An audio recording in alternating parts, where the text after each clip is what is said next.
VIBS 310. I know what you're thinking. I can't wait to take this class.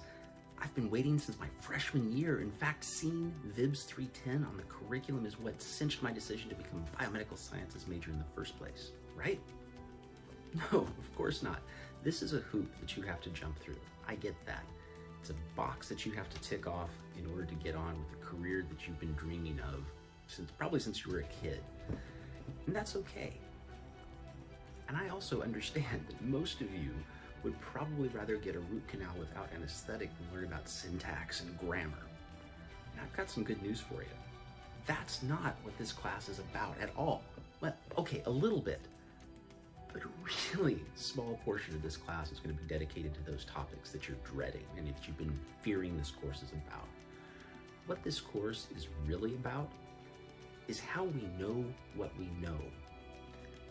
That's a deep philosophical subject called epistemology, and we're going to dive into that because science has a very particular way of understanding the world and generating new knowledge.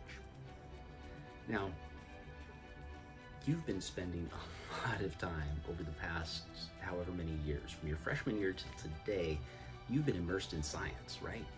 You've taken science courses, you've been memorizing for tests, you've pored over textbooks, you have, been going over anatomy diagrams and memorizing biochemical pathways and all of those sciencey things. You eat, drink, and breathe science from morning until night. Your entire day is bracketed with science, right? No, it's not, and that's tragic. What your days have been filled with are science facts. Science facts, they're interesting, but they're not science. Science is the process to produce those facts. Now, don't get me wrong, for the careers you're going into, it is vitally important that you know the state of the art, and for better or worse, that means memorizing a lot of science facts. But science, where it's really powerful, how it's contributed to society, is where the known meets the unknown. It's that boundary between those two things where science is frankly magical. And you don't get to see that ever as an undergraduate, or at least very rarely. That's a missed opportunity because the process that led to those facts is filled with drama and interest and intrigue and just, it's powerful stuff. And so that's what this class is really about, is that interface between the un and the unknown. How do we fill in the gap? How do we expand the body of human knowledge?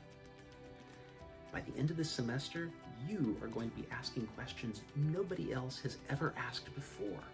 How exciting and cool is that?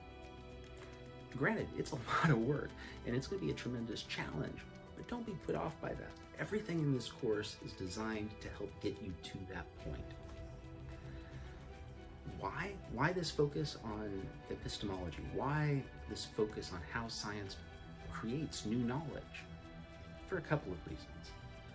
First is a very practical reason, which is almost nothing makes sense in technical writing except in light of the process that science uses to generate new facts.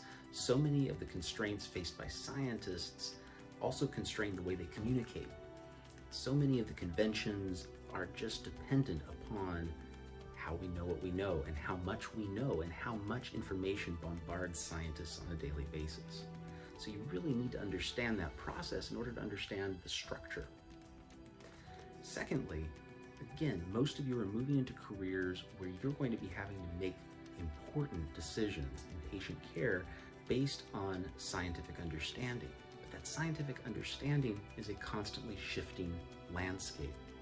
And so you need to understand that landscape and how it shifts so that you can make wiser, better decisions. So forget what you thought this class was going to be about. It's going to be a little bit different.